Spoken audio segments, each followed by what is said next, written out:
Le scintille le lascio a voi giornalisti, io lavoro per la pace, a testa alta, con orgoglio, con trasparenza. Adesso lo spread arriva a 210 punti rispetto alla Germania, la benzina, se non ci fossero gli sconti voluti dalla Lega al governo, sarebbe 2,5 € al litro.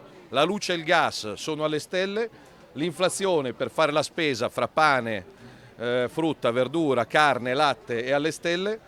Fermare la guerra è un dovere. A Belluno, a sostegno del candidato di centrodestra, il leader della Lega tenta di serrare le file di un partito che accumula mal di pancia. Lo fa ribadendo la linea sulla Russia e la volontà di incontrare Putin e negando di fatto le tensioni, perlomeno quelle interne. Anche il richiamo del ministro Giorgetti. Siamo in assoluta e totale sintonia. D'altronde, se ci sono due persone che litigano, se ci sono due paesi in guerra, a chi chiedi di smettere di litigare, di fare la guerra? A chi sta litigando? La Russia è quella che ha cominciato tutto, è quella che ha aggredito, sì. E quindi a chi bisogna chiedere il cessate il fuoco e di deporre le armi? Alla Russia. Diciamo che probabilmente se avessimo un ministro degli esteri autorevole, in grado di parlare con tutti, io mi dedicherei solo a Belluno.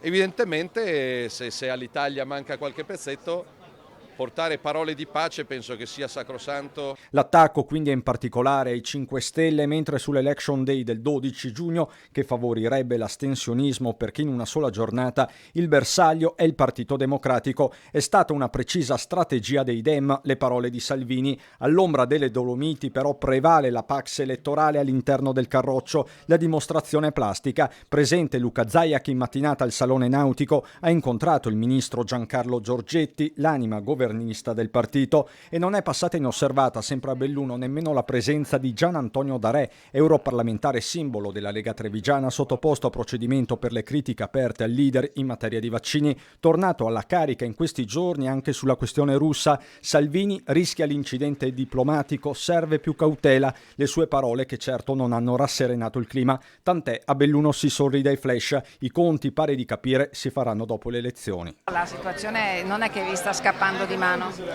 Ma oggi, questo pomeriggio, siamo qua per una condivisione di un candidato che è Oscar De Pellegrini. Pensiamo a lui, a farlo vincere, perché Belluno merita un cambiamento. Per il resto tutto si aggiusta.